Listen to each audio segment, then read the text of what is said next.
আল্লাহ পাক মানুষ সৃষ্টি করে কি করেছেন সেটা জানার আগে আমরা এটা জানবো যে আল্লাহ রাব্বুল আলামিন যখন একা ছিলেন তারপর আল্লাহ পাক কি করেছেন জানতে ইচ্ছা করে না?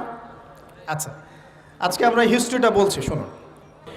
আল্লাহ পাক একা ছিলেন, তারপর আল্লাহ সৃষ্টি করেছেন আরশে আজিম। আল্লাহ পাক সৃষ্টি করেছেন কি? আরশে আজিম। আরশ কি জিনিস? যেই আরশের ছায়ায় আল্লাহ পাক কিয়ামতের মাঠে 7 শ্রেণীর মানুষকে ছায়া দিবেন, যেদিন এই ছায়া ছাড়া অন্য কোনো ছায়া থাকবে না। আরশটাকে একটু বুঝি। একটা হাদিসের মধ্যে নবী সাল্লাল্লাহু আলাইহি ওয়াসাল্লাম বলেছেন, নবীর নাম শুনলেই দরুদ পড়বেন, বলবেন সাল্লাল্লাহু আলাইহি ওয়াসাল্লাম। নবীজি বলছেন, দেখো এই পৃথিবী থেকে প্রথম মহাবিশ্বের দূরত্ব হচ্ছে 500 বছরের পথ। কত বছর? 500 বছর। এভাবে দ্বিতীয় মহাকাশ থেকে তৃতীয় মহাকাশ দূরত্ব 500 বছরের পথ। এইভাবে প্রত্যেক আসমানের মধ্যে দূরত্ব হচ্ছে কত বছরের পথ? 500। সপ্তম আসমানের উপরে আছে সিদরাতুল মুনতাহা। কি আছে? এটা একটা কুল গাছ, বড়ই গাছ। নাসা আবিষ্কার করতে পেরেছে, অতএব বিশ্ববাসী বিশ্বাস করবে না। নাসা যদি কালকে বলে হ্যাঁ পাওয়া গেছে সিদরাতুল মুনতাহা, তাহলে বিশ্ববাসী বিশ্বাস করবে। একটা শিরকি দর্শন চলছে, কুফরি দর্শন। ও যখন বলবে হ্যাঁ, তখন সবাই বলে হ্যাঁ, যখন তারা বলে না, সবাই বলে না। আল্লাহ পাকের ওহীর জ্ঞানের কোনো মূল্য নাই সবার কাছে, ইল্লা মাশাআল্লাহ। সিদরাতুল মুনতাহার উপরে আছে কুরসি। কি আছে? কুরসি।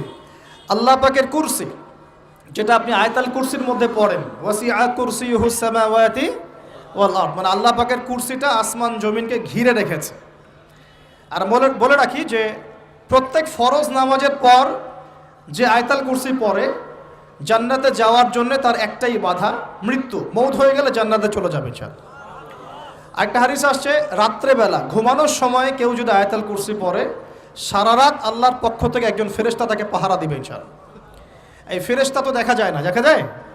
তো কয়দিন পর যদি বলে যে যা দেখা যায় না তা বিশ্বাস করা যাবে না, আসলে কিন্তু এপিস্টেমোলজি তাদের এটাই, যা দেখে না তা বিশ্বাস করে না। পশ্চিমারা কি ফেরেশতায় বিশ্বাস করে? কেন করে না? এটা তো একটা প্রশ্ন, উত্তরটা আমি বলছি আপনাদেরকে। কারণ তাদের জ্ঞান তত্ত্ব হচ্ছে যা চোখে দেখি না, যা পরীক্ষা নিরীক্ষা পর্যবেক্ষণে আসে না, তার কোনো অস্তিত্ব নাই। এটা ওদের ফিলোসফি অফ এডুকেশন, শিক্ষা দর্শন। এটাকে আমরা ফিলোসফির ভাষায় বলি এপিস্টেমোলজি বা জ্ঞান তত্ত্ব।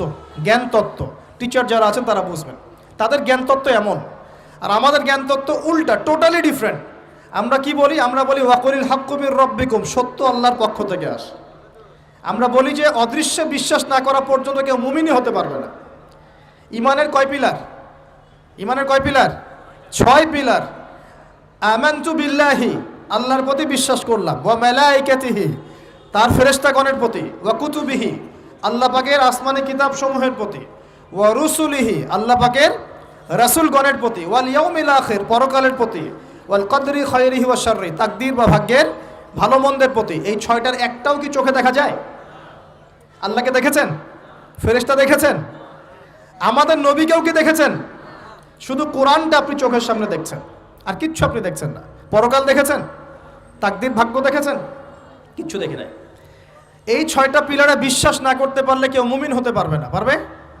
আলিফ লাম মিম যালিকাল কিতাবু লা রাইবা ফি হুদাল লিল মুত্তাকিন। কারা মুত্তাকি? আল্লাযীনা ইউমিনুনা বিল গায়বি। এই যে 6টা গায়েবে যারা বিশ্বাস করে, এরা হলো মুমিন, মুত্তাকি। তাহলে আমাদের জ্ঞানের ভিত্তিটা কি? আমরা অদৃশ্যে বিশ্বাস করি। আর ওদের জ্ঞানের ভিত্তি হচ্ছে ওরা চাক্ষুষ যা দেখে তাতে বিশ্বাস করে। এই জায়গাতেই তো পার্থক্য জ্ঞানতাত্ত্বিক। এই কারণেই ওরা ফেরেশতায় বিশ্বাস করে না, আল্লাহ বিশ্বাস করে না, নবী রসুলগণে বিশ্বাস করে না। তারা বলছে আল্লাহর সন্তান আছে, নাউজুবিল্লাহ। হ্যাঁ, তারা আসমানি কিতাবে বিশ্বাস করছে না, তার ধর্মের কনসেপ্টে বিশ্বাস করছে না। তারা পরকাল, পুনরুত্থান, হাসর, কিয়ামত, মিজান, পুলসিরাত কিছুই বিশ্বাস করে না। বিশ্বাসগত পার্থক্য এখানে। এখন মুমিন মুসলিম হিসাবে আমরা বিশ্বাস করি আল্লাহ পাকের ফেরেশতা আছে না নাই? আছে। এখন এই ফেরেশতারা 8জন ফেরেশতা, বড় বড় 8জন ফেরেশতা, তারা আল্লাহ পাকের আরশটাকে ধরে রেখেছে। কয়জন ফেরেশতা? 8জন। এই 8জন ফেরেশতা আল্লাহর আরশকে টেনে নিয়ে আসবে কিয়ামতের মাঠে। বলেন সুবহানাল্লাহ। আল্লাহ পাকের এমনও ফেরেশতা আছেন যারা একটা ফুৎকার দিবে, জাস্ট একটা ফু, এক ফুৎকারে পুরো মহাবিশ্ব ধ্বংস হয়ে যাবে। এত শক্তিশালী ফেরেশতা আছে আল্লাহ পাকে। আমরা যখন মায়ের গর্ভে ছিলাম, এরকম একজন ফেরেশতাই আল্লাহর পক্ষ থেকে রূহ নিয়ে এসে মায়ের গর্ভে ফুঁকে দিয়েছে এবং আল্লাহর হুকুমে 4টা বিষয় লিখে দিয়েছে। আমরা প্রত্যেকে যখন মায়ের গর্ভে ছিলাম, বয়স ছিল 4 মাস 10 দিন। আমরা তো সব ভুলে গেছি এখন এগুলো, মাত্র 4 মাস 10 দিন। এখন শরীরে শক্তি আছে তো, এই জন্য শৈশব বাল্যকাল সব ভুলে গেছে। আবার একদিন শরীরে শক্তি থাকবে না, তখন আবার আল্লাহ আল্লাহ করা শুরু করবে। 2 দিন ডায়রিয়া হলেই আল্লাহ আল্লাহ শুরু হয়ে যায়। যখন মানুষ সুস্থ থাকে আল্লাহর বিরুদ্ধাচারণ করে, আল্লাহ বলতে কেউ নাই।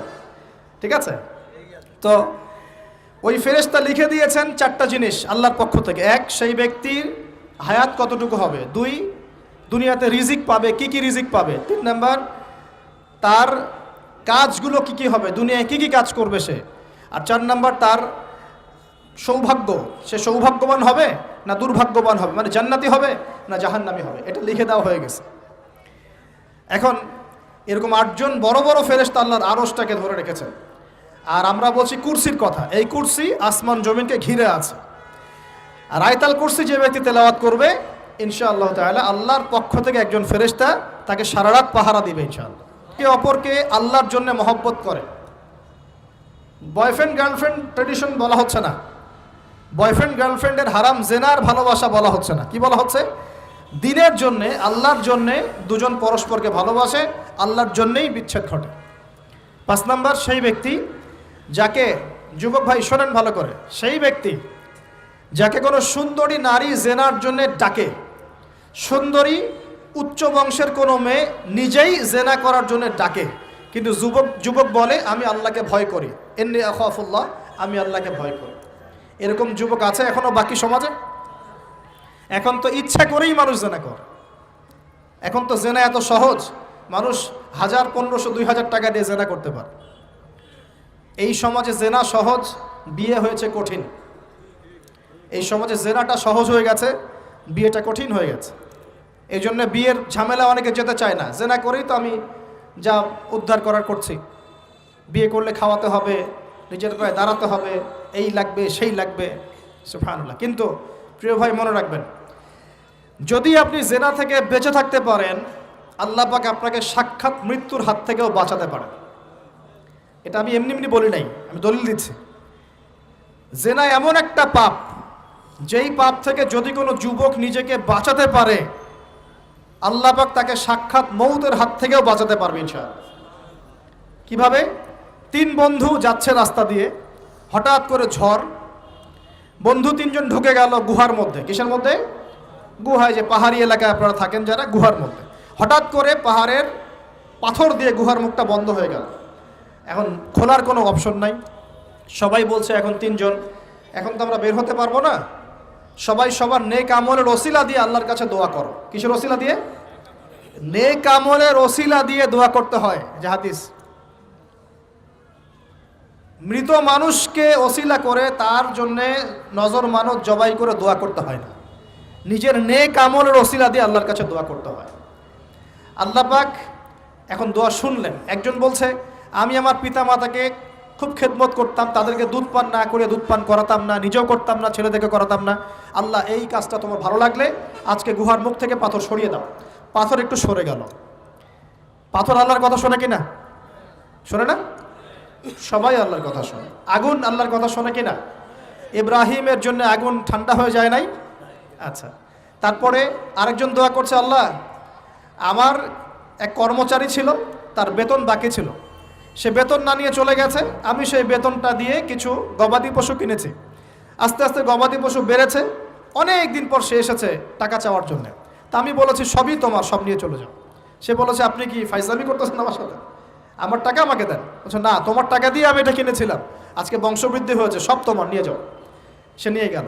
সে বলছে আল্লাহ এই কাজ যদি তোমার সন্তুষ্টির জন্য করে থাকি, আজকে আমাকে বাঁচাও। পাথর একটু সরে গেল।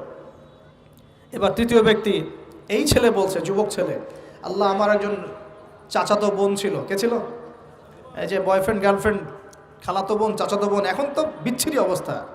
এখন এমন একটা অবস্থা, পশ্চিমা সভ্যতার রিপোর্টগুলো পড়ে দেখি, ভাইও বোনের সাথে জেনা করে। ওদের ওখানে নিজের আপন পিতার দ্বারাও মেয়ে সেক্সুয়াল হ্যারাসমেন্টের শিকার হয়। ওরা আমাদেরকে শেখায় এখন ভালো কোনটা মন্দ কোনটা, আর আমরাও আমাদের মাথাটা কবে যে বিক্রি করে দিলাম, ওদের কাছ থেকে ভালো মন্দ শিখতে হচ্ছে। কোরআন সুন্নাহ বাদ দিয়ে ওদের কাছ থেকে ভালো মন্দ শিখতে হচ্ছে। তো চাচাতো বোনকে সে খুব ভালোবাসতো, তাকে সে পেতে চাইতো, মানে তার সাথে সেক্সুয়াল সম্পর্ক করতে চাইতো। আমাকে 1000 বা 100 স্বর্ণ মুদ্রা দিতে পারো, দিনার, তাহলে আমি তোমার সাথে সেক্স করব, মানে জেনা করবো, নাউজুবিল্লাহ। তো সেই ছেলে অনেক কষ্ট করে এই টাকাগুলো বা এই দিনারগুলো অর্জন করে, কামাই করে, দিনরাত পরিশ্রম করে, ঠিক আপনারা যেমন করছেন আর কি। তো এরপর সে তার স্বর্ণ মুদ্রা দেয়, দিয়ে বলে যে এখন আমাকে আমার কাজ করতে দাও। তখন সেই মেয়ে রাজি হয়। ঠিক যে মুহূর্তে তারা সেক্সুয়াল সম্পর্কটা করবে, ঠিক ওই মুহূর্তেই এই মেয়ে বলে ওঠে, হে আল্লাহর বান্দা, আল্লাহকে ভয় করো। আমি সারা জীবন আমার সতীত্বকে ধরে রেখেছি, কাউকে দেইনি, আমি কারোর সাথে এরকম অন্যায় করি নাই, আমি খারাপ মেয়ে নই, তুমি আমার ইজ্জতটা নষ্ট করো না। কে বলছে কথা? মেয়ে। ওই অবস্থা থেকে কি একটা ছেলের উঠে আসা সম্ভব? এটা কি এতটাই সহজ? এটা কিন্তু সহজ না। সত্যি কথা বলতে এই বিষয়টা কিন্তু এতটাও সহজ না। যারা অবিবাহিত তারা হয়তো বুঝতে পারবে না, বিবাহিতরা বুঝতে পারছে। তো ওই অবস্থা থেকে সেই টাকাগুলো না নিয়ে সেই স্বর্ণমুদ্রা মেয়েকে দিয়ে ওখান থেকে সেই ছেলে উঠে আসে আল্লাহর ভয়ে। সে এখন গুহার মধ্যে আটকা পড়েছে, আল্লাহকে বলছে, আল্লাহ ওই দিন ওই কাজ যদি তোমার সন্তুষ্টির জন্য করে থাকি, আজকে আমাকে মৃত্যুর হাত থেকে বাঁচাও। সমস্ত পাথর ধপধপ করে সরে গেল গুহার মুখ থেকে। এটা কিন্তু কোনো গাল গল্প না, এটা বনু ইসরায়েলের ঘটনা, সত্য ঘটনা। এই হাদিস থেকে আমি আপনাকে দলিল দিচ্ছি যে যদি জেনার মতো পাপ থেকে আমি সরে আসতে পারি, সাক্ষাৎ মৌত থেকে আল্লাহ বাঁচাতে পারে। প্রিয় ভাই, সেই যুবক আরশের ছায়া ছায়া পাবে যে তার যৌবনকালটাকে আল্লাহর পথে কাটিয়েছে, এবং যাকে কোনো সুন্দরী মেয়ে জেনার জন্য আহ্বান করে, সে বলে আমি আল্লাহকে ভয় করি। আমরা তওবা করি, আমরা কোনো প্রকার জেনার পাপে যাব না ইনশাআল্লাহ। যদি হারাম কোনো সম্পর্ক থেকে থাকে, আজকেই এই নাম্বার ডিলিট করে ফেলতে হবে। আল্লাহ পাক তৌফিক দান করুন। ডিলিট করার আগে আবার ফোন করে বলেন না যে আজকে থেকে আর কথা বলবো না, তাহলে এই কথা আর কোনোদিন শেষ হবে না। একবারই বন্ধ, ডিসকানেক্টেড। কার জন্যে? আল্লাহর জন্যে। এবং এটা করার পরে আল্লাহকে বলতে হবে, আল্লাহ শুধু তোমার ভয়ে এবং তোমার সন্তুষ্টি পাওয়ার জন্যে আমি জেনা থেকে বেরিয়ে আসলাম। আল্লাহ তুমি আমাকে হেদায়েত দাও, ঈমান দাও, আমল দাও, এবং তোমার রাস্তায় আমাকে বেহিসাব রিজিক দাও, এবং নেককার কুমারী, নেককার প্রেমময়ী, তাকওয়াবান, মুত্তাকি একজন স্ত্রী আল্লাহ তুমি আমাকে দান করো। ইনশাআল্লাহ আল্লাহ পাক আপনাকে দান করো। আল্লাহ পাক দান করো। আল্লাহ পাকের জমিন প্রশস্ত, আল্লাহর হাত প্রশস্ত। আল্লাহর হাতকে সংকীর্ণ মনে করবেন না, আল্লাহর জমিনকে সংকীর্ণ মনে করবেন না। আল্লাহ পাক যাকে ইচ্ছা বেহিসাব রিজিক দিতে পারে ইনশাআল্লাহ। আল্লাহ পাক আমাদের সবাইকে বেহিসাব রিজিক দান করুন বলি আমিন। আর সেই ব্যক্তি যে এত গোপনে দান করে, যার বাহাত জানে না ডান হাত কি দান করেছে, যার বাহাত জানে না ডান হাত কি দান করেছে। আমাদের মতো নয় যে 10,000 টাকা দান করলে সবাইকে না জানানো পর্যন্ত ঘুম হচ্ছে না, এমন নয়। দান এমন গোপনে করে যে তার বাহাত জানে না ডান হাত কি দান করছে। আল্লাহ পাক আমাদের সবাইকে গোপনে দান করার তৌফিক দেন। এর মানে এই না যে প্রকাশ্যে দান করা যায় না, প্রকাশ্যেও দান করা যায়। অন্যকে উৎসাহিত করার জন্যে প্রকাশ্যেও দান করা যায়, কিন্তু গোপন দান আল্লাহর কাছে অনেক বেশি পছন্দের। আর 7 নাম্বার সেই ব্যক্তি যে নীরবে নিভৃতে গোপনে আল্লাহর কথা স্মরণ করে কাঁদে এবং তার চোখ দিয়ে অশ্রু প্রবাহিত হয়। এই 7 শ্রেণীর মানুষকে আল্লাহ পাক কিয়ামতের মাঠে আরশের ছায়ায় ছায়া দিবে ইনশাআল্লাহ। আমরা কি পেতে চাই? আল্লাহ পাক এই আরশ সবার আগে সৃষ্টি করেছেন। তারপর কি সৃষ্টি করেছেন? কলম। কি? কলম। কলম সৃষ্টি করে আল্লাহ পাক বলেছেন উকতুব, লিখো। কলম বলছে মাযা আকতুব, আমি কি লিখবো? আল্লাহ বলছেন কিয়ামত পর্যন্ত যা হবে সব লিখো। লাউহে মাহফুজে কলম লেখা শুরু করেছে, কিয়ামত পর্যন্ত যা হবে সব লেখা হয়ে গেছে অলরেডি। অতএব রিজিক নিয়ে আপনার টেনশন করার কোনো দরকার নাই, যা লেখা হয়েছে পাবেন ইনশাআল্লাহ। যদি হালাল পথে চান হালাল পথে পাবেন, হারাম পথে চাইলে হারাম পথে পাবেন। আপনি যা তাকদিরে আছে এর বাইরে আপনি কিছু পাবেন না, যতই চেষ্টা করেন। আল্লাহ পাক আমাদের সবাইকে তাকদির নিয়ে সন্তুষ্ট থাকার তৌফিক দান করুন। এই তো প্রথম বিশ্বযুদ্ধে কত মানুষ মারা গেছে? 3 থেকে 4 কোটি। 3 থেকে 4 কোটি। নবী সাল্লাল্লাহু আলাইহি ওয়াসাল্লাম এবং সাহাবীরা যত যুদ্ধ করেছেন ইসলামের জন্য, সবগুলো যুদ্ধের পরিসংখ্যান মিলালে 10,000 মানুষও মারা যায় নাই। 10,000ও না। আর তোমাদের শুধু প্রথম বিশ্বযুদ্ধেই 3 থেকে 4 কোটি মানুষ মারা গেছে। সেকেন্ড ওয়ার্ল্ড ওয়ারে মারা গেছে 7 থেকে 8 কোটি মানুষ। ভিয়েতনাম যুদ্ধে এরকম প্রায় 4 থেকে 5 লক্ষ, আরও বেশি হতে পারে। চায়নায়, রাশিয়ায়, আপনার ইতালিতে যে বড় বড় রেভলিউশনগুলো হয়েছে, দেখবেন লক্ষ লক্ষ মানুষ মারা গেছে, লক্ষ লক্ষ। এই যে শুরু হয়েছে ইউক্রেন রাশিয়া, এই যুদ্ধ এত তাড়াতাড়ি থামবে না, এই যুদ্ধ এত দ্রুত বন্ধ হবে না, এটা কন্টিনিউয়াসলি চলতে থাকবে। ওদের প্ল্যান ছিল সিরিয়াকে নিয়ে, সিরিয়াকে কেন্দ্র করে তার একটা মালহামা চেয়েছিল, গ্রেট ওয়ার, বিশ্বযুদ্ধ। ওটা হয়নি, আলহামদুলিল্লাহ হয় না, আলহামদুলিল্লাহ হয়নি। এখন নতুন পরিকল্পনা হচ্ছে এই যে ইউক্রেন রাশিয়া ইস্যু নিয়ে সারা ওয়ার্ল্ডে একটা ফেতনা সৃষ্টি করে। অলরেডি তারা ফেতনা সৃষ্টি করেই ফেলেছে। গ্যাসের দাম বেড়ে গেছে, তেলের দাম বেড়ে গেছে, এক্সপোর্ট ইম্পোর্ট কলাপস করছে, অনেক সমস্যা হচ্ছে। এবং এটাকে জিয়ে রাখা হচ্ছে অস্ত্র দিয়ে, প্রযুক্তি দিয়ে, হ্যাঁ, ট্যাঙ্ক দিয়ে, সমরাস্ত্র দিয়ে ওরা জিয়ে রাখছে যুদ্ধটাকে, যে চলুক, কন্টিনিউয়াসলি চলতে থাক। কারণ তাদের উদ্দেশ্য হচ্ছে পুরো বিশ্বে একটা ম্যাসাকার যুদ্ধ লাগানো। এটা আস্তে আস্তে আপনারা বুঝতে পারবেন, আমাকে কিছুই বলতে হবে না, আস্তে আস্তে আপনারা এমনি বুঝতে পারবেন। সারা বিশ্বে একটা গ্রেট ওয়ার হতে পারে, যেটাকে মিলিটারি অ্যাফেয়ার্স যারা বুঝেন তারা বলেন যে নিউক্লিয়ার ওয়ার বা পারমাণবিক যুদ্ধের কথা বলেন। এটা কিন্তু আমাদের দরজায় দাঁড়িয়ে আছে। আমরা দোয়া করি এমনটা না হোক, কিন্তু হতে পারে। আমরা দোয়া করি এমনটা না হোক, কিন্তু হতে পারে। হলে কি হবে সেই চিন্তা আমাদের করতে হবে। তো যারা বলে ইসলাম তরবারির জোরে ছড়িয়েছে, তাদের এইসব কথা বলার কোনো অধিকার নাই, এতে লজ্জা করা উচিত। কারণ শুধু ফার্স্ট ওয়ার্ল্ড ওয়ারেই 3 থেকে 4 কোটি মানুষকে তারা মেরে ফেলেছে। আমরা কি তরবারের জোরে ইসলাম প্রচার করেছি, নাকি আদর্শের জোরে হয়েছে? আদর্শ দেখে, মুসলিমদের চরিত্র দেখে, তাদের চারিত্রিক মাধুর্য দেখে, কোরআন সুন্নাহর প্রামাণ্যতা দেখে লক্ষ লক্ষ মানুষ ইসলাম কবুল করেছে, আলহামদুলিল্লাহ। এখনও করছে, আলহামদুলিল্লাহ। এখন যে সারা বিশ্বে মানুষ মুসলিম হচ্ছে, কোন জায়গায় মুসলিমরা গলার জোরে, তরবারের জোরে ইসলাম প্রচার করছে দেখান দেখি। এখন কি বিশ্বে মানুষ মুসলিম হচ্ছে না? হচ্ছে কি না?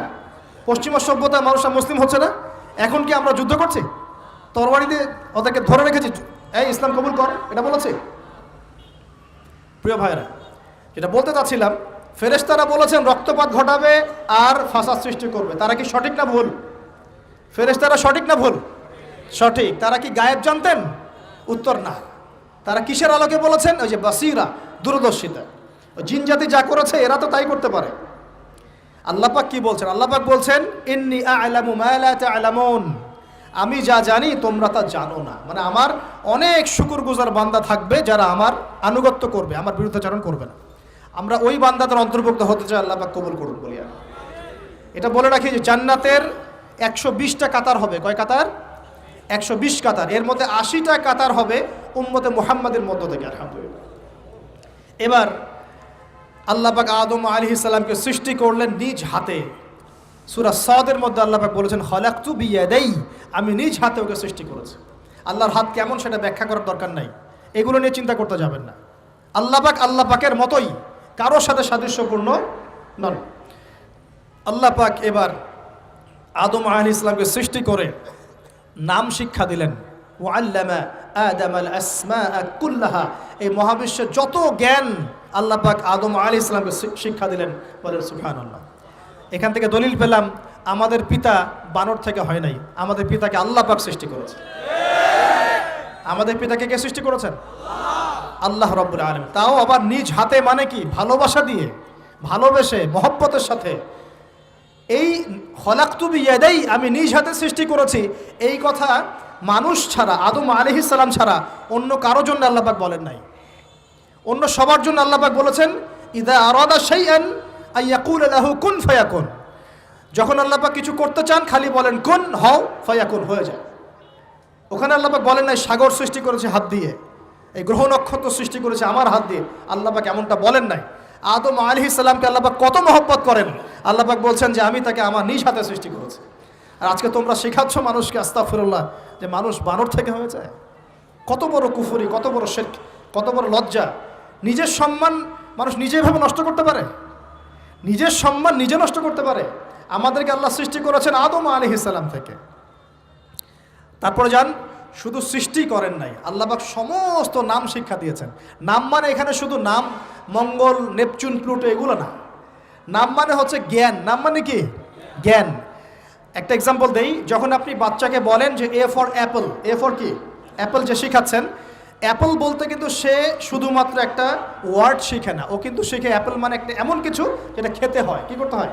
খেতে হয়। যখন আপনি শেখান এ ফর অ্যান্ট, ও বুঝতে পারে অ্যান্ট হচ্ছে একটা সৃষ্টি, এটা চলাচল করে, কালো কালো দেখতে, ও কিন্তু মাথার মধ্যে ওটা ছবি এঁকে নেয়।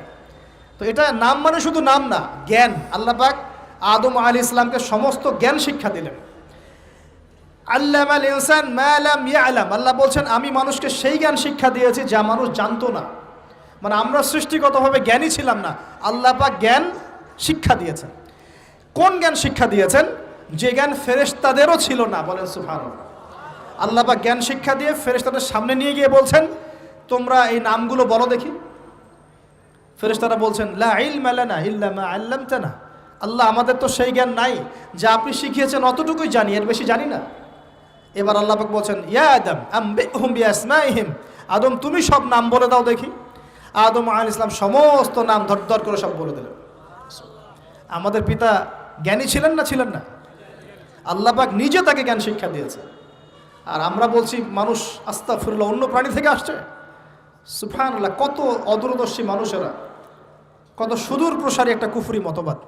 এবার আল্লাহ পাক আদম আলাইহিস সালামকে বলছেন তুমি নাম বলে দাও, তিনি সব নাম বলে দিলেন। এবার গিয়ে আল্লাহ পাক ফেরেশতাদেরকে বলছেন এবার তোমরা একটা কাজ করো, ইয কুলনা লিল মালাইকাতি ইসজুদু লি আদম, তখন আল্লাহ পাক বলছেন যে আমি ফেরেশতাদেরকে বললাম তোমরা সবাই এখন আদমকে সিজদা করো। বলেন সুবহানাল্লাহ। কত সম্মান আমাদের পিতার। মহাবিশ্বে ফেরেশতাদের সামনে আল্লাহ পাক তাকে সিজদা করালেন ফেরেশতাদেরকে দিয়ে। ফাসাজাদু, সবাই সিজদা করলো, ইল্লা ইবলিস। কে সিজদা করলো না? ইবলিস। এখানে একটা বিষয় মনে রাখেন, আমাদের পিতাকে কিসের কারণে সম্মানিত করা হয়েছে? শারীরিক গঠন, চেহারার সৌন্দর্য, টাকা পয়সা, রিজিক, কোনটার কারণে? এইটাই মনে রাখবেন। মুসলিম উম্মাহ যদি আজকে সারা বিশ্বের নেতৃত্ব দিতে চায়, সবাইকে জ্ঞানী হতে হবে, জ্ঞানের বিপ্লব ঘটাতে হবে। বলেন সুবহানাল্লাহ, বলেন আমিন। এই জ্ঞানের বিপ্লব ঘটাতে পারলে ইনশাআল্লাহ মুসলিম উম্মাহ আবার সেই জায়গায় যাবে যেখান থেকে আমরা এসেছি। জ্ঞান ছাড়া আমরা কিচ্ছু করতে পারবো না। আর এই জ্ঞান মানে শুধু একমুখী শিক্ষা নয়, জেনারেল শিক্ষা, ইসলামিক শিক্ষা, এই দুইটাকে হারমোনিয়াসলি কম্বাইন্ড করতে হবে, করে এমন জ্ঞান অর্জন করতে হবে যেই জ্ঞান দিয়ে বিশ্বকে আমরা চ্যালেঞ্জ করতে পারি। এটাই এই বিশ্বের সবচেয়ে বড় চ্যালেঞ্জ এখন, মুসলিমদের সবচেয়ে বড় চ্যালেঞ্জ এখন এটাই, ইসলামিক শিক্ষা এবং জেনারেল শিক্ষাকে একত্রিত করে এমন প্রজন্ম তৈরি করা যে প্রজন্ম আগামী দিনে উম্মাকে নেতৃত্ব দেবে ইনশাআল্লাহ। এই একটা কাজ যদি কেউ করে যেতে পারে, আল্লাহ পাক তৌফিক দেখ, আমরা দোয়া করে আল্লাহ পাক এমন নেতা আমাদের উপরে নিয়ে আসুক যারা এরকম প্রজেক্ট লঞ্চ করতে পারে। বলেন আমিন। দোয়া করতে কোনো সমস্যা? অথবা যদি কেউ হাল না ধরে, আল্লাহ পাক যেন এমন কিছু মানুষ তৈরি করে দেন যারা এই জ্ঞানতাত্ত্বিক বিপ্লব নিয়ে কাজ করবে ইনশাআল্লাহ। এটা সবচেয়ে ইম্পর্টেন্ট কাজ এখন, না হলে আজকে থেকে 20-30 বছর পরে এই প্রজন্মকে আপনি আর খুঁজে পাবেন না। দেখবেন এমন প্রজন্ম চলে আসছে যারা বলবে আল্লাহর সাথে আমাদের কোনো সম্পর্ক নাই, নামাজ পড়বে না, রোজা রাখবে না, যাকাত দিবে না, আল্লাহকে চিনবে না। দেখে নিয়েন, আমরা দোয়া করি এমনটা না হোক, কিন্তু যদি আমরা হাল ছেড়ে দিই এখন এমনটাই হবে সামনে। এটা খিদিরের দৃষ্টিভঙ্গি দিয়ে আপনাদেরকে বললাম, জ্ঞানতাত্ত্বিক রেভলিউশন দরকার। যদি কেউ কোনো উদ্যোগ না গ্রহণ করে, অ্যাটলিস্ট বাসায় পারিবারিকভাবে হলেও আপনাকে শেখাতে হবে সন্তানকে, কোনো অপশন নাই।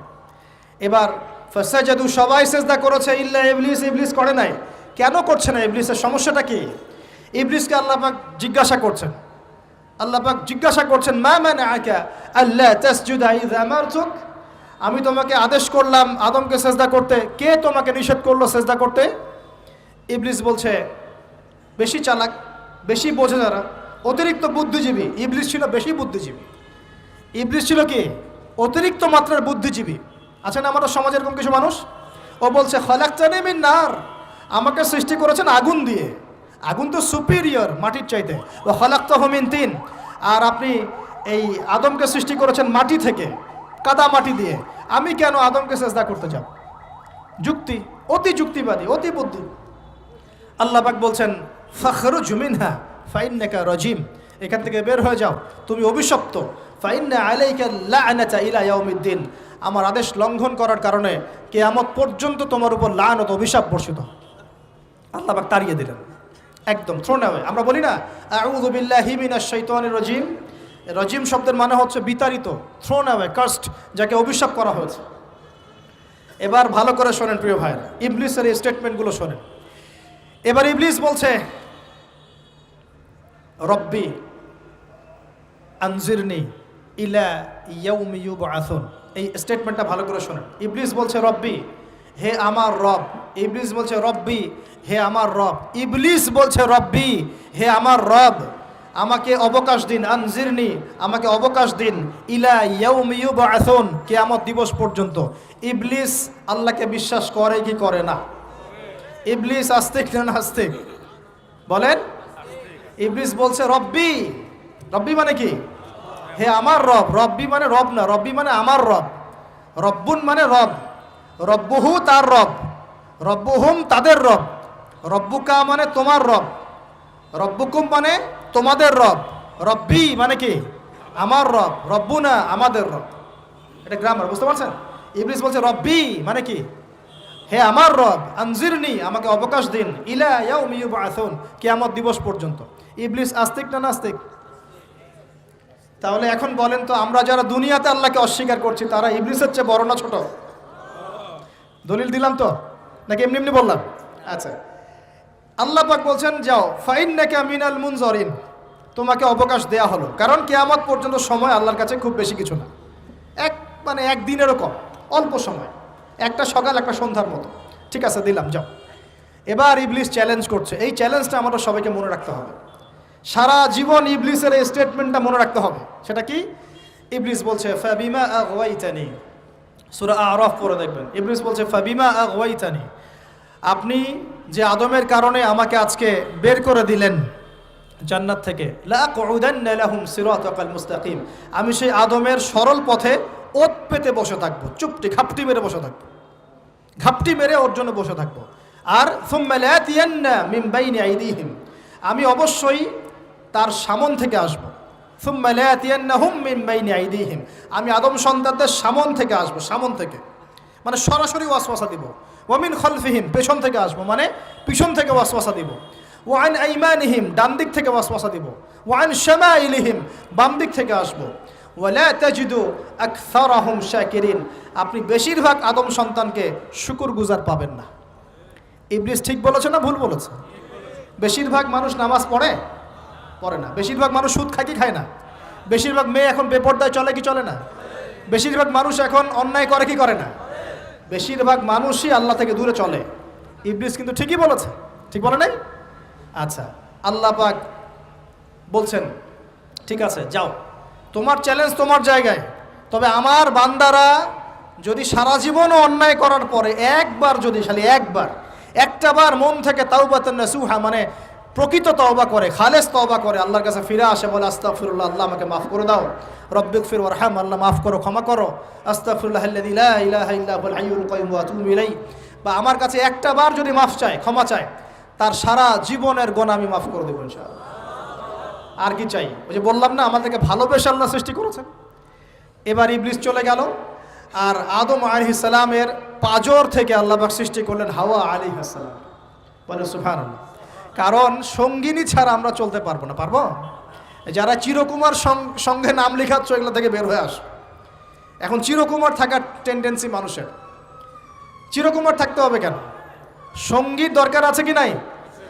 আছে। একা একা লাগে, মানুষ একা একা চলতে পারে না। ইব্রাহিম আলাইহিস সালাম একা চলে আসছেন, তার সাথে সারা আলাইহিস সালাম ছিলেন। আমাদের নবীজি যখন একা, তার সাথে খাদিজা রাদিয়াল্লাহু আনহা ছিলেন। ঠিক আছে? ঠিক একইভাবে আদম আলাইহিস সালাম একা একা জান্নাতে, আল্লাহ পাক তার পাঁজর থেকে সৃষ্টি করলেন কাকে? হাওয়া আলাইহিস সালাম। বলে রাখি, হাওয়া আলাইহিস সালাম ছিলেন পৃথিবীর সবচেয়ে সুন্দরী নারীদের একজন। দুজন নারীকে সবচেয়ে সুন্দরী বলা হয়। কয়জন? একজন হাওয়া আলাইহিস সালাম, আর একজন ইব্রাহিম আলাইহিস সালামের স্ত্রী সারা আলাইহিস সালাম। মনে থাকবে? এখানে মনে রাখবেন, নিজে যদি পবিত্র থাকেন, নিজের চরিত্রকে পবিত্র রাখেন, ইনশাআল্লাহ আপনি সব দিক থেকে ভালো একজন মেয়ে পাবেন ইনশাআল্লাহ। নিজের চরিত্র ঠিক থাকবে না, জেনা করবেন, 10 ঘাটের পানি খেয়ে আসবেন, দেখবেন যাকে বিয়ে করেছেন ও 15 ঘাটের পানি খেয়ে আসছে। সতর্ক থাকবেন, আল্লাহ পাক হেফাজত করুন, বলি আমিন। এবার তারা দুজন জান্নাতে থাকতে লাগলেন। আল্লাহ পাক বলছেন, একটু মনোযোগ দেন, আল্লাহ বলছেন যে তোমরা দুজন জান্নাতে থাকো। ফাকুলা মিনহা রাগাদান হাইসু শি'তুমা, জান্নাতে যা ইচ্ছা তোমরা খাও, কোনো সমস্যা নেই, থাকো খাও। ওয়ালা তাকরাবা হাদিহি শাজারা, কিন্তু একটা আদেশ করছি তোমাদেরকে, এই যে গাছটা দেখছো এই গাছের কাছেও যাবে না। শব্দগুলো বোঝার চেষ্টা করো। আল্লাহ পাক বলছেন না যে গাছের ফল খাবে না, আল্লাহ পাক বলছেন গাছের কাছেও যাবে না। ঠিক যেমন আল্লাহ বলছেন ওয়ালা তাকরাবু আমওয়ালাল ইয়াতীম, এতিমের মালের কাছেও যাবে না। আল্লাহ বলছেন না এতিমের মাল খেও না। আল্লাহ বলছেন ওয়ালা তাকরাবু জিনা, জেনার কাছেও যেও না। আল্লাহ কিন্তু বলছেন না জেনা করো না। ঠিক একই ভাষায় আল্লাহ পাক বলছেন ওয়ালা তাকরাবা হাদিহি শাজারা, তোমরা দুজন এই গাছের কাছেও যাবে না। That's all. আর কোনো সমস্যা নাই, জান্নাতে থাকো। এবার তারা জান্নাতে থাকতে লাগলেন। থাকতে থাকতে এক পর্যায়ে ইবলিস ওয়াসওয়াসা দেওয়া শুরু করলো। কি ওয়াসওয়াসা দিল যে আমাদের পিতা মাতা সেখানে চলে গেলেন? ভাবার বিষয় তো নাকি? কি এমন বললো ইবলিস যে তা আমাদের পিতা মাতা রিসিভড হয়ে গেলেন? এই কথাটা আছে সূরা তহায়। কোন সূরা?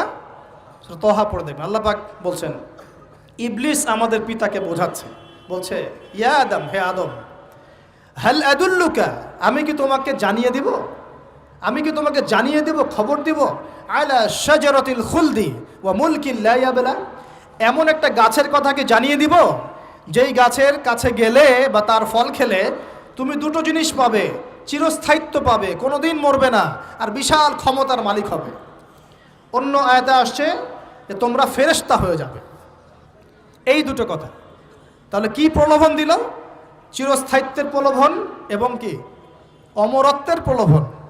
অমরত্ব এবং ক্ষমতা। একটু মনোযোগ দেন, এই দুনিয়াতে যারা আল্লাহর পথ থেকে বিচ্যুত হয়ে গেছে বেশিরভাগ এই দুইটার ফাঁদে পড়েছে। হয় ক্ষমতার ফাঁদে, না হলে দুনিয়ার এই যে মোহ, অমরত্ব, দুনিয়ার জীবন নিয়ে পড়ে থাকা, এই দুনিয়ার প্রেমেই মানুষ নিজের পথ হারিয়ে ফেলেছে। এই দুটোই হয়েছে।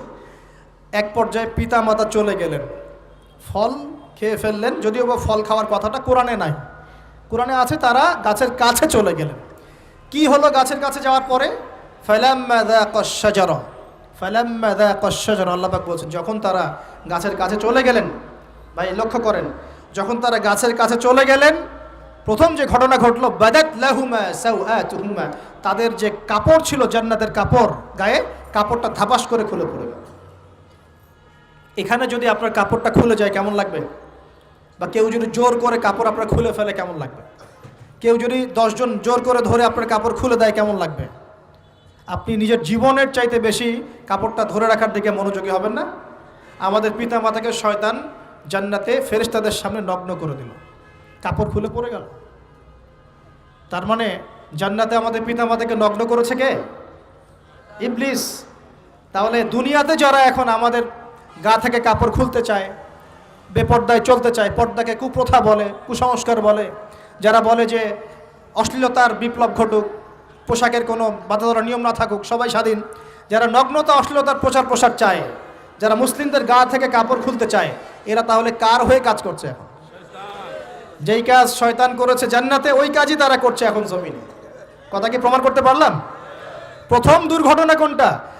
প্রথম দুর্ঘটনা এটা নয় যে তারা আল্লাহর হুকুম আহকাম ত্যাগ করেছেন, আল্লাহকে অস্বীকার করেছেন, কুফরি করেছেন, শিরিক করেছেন, এগুলো হয়নি। প্রথমে সর্বপ্রথম দুর্ঘটনা হয়েছে গা থেকে কাপড় খুলে পড়ে গেছে, তাও জান্নাতে সবার সামনে।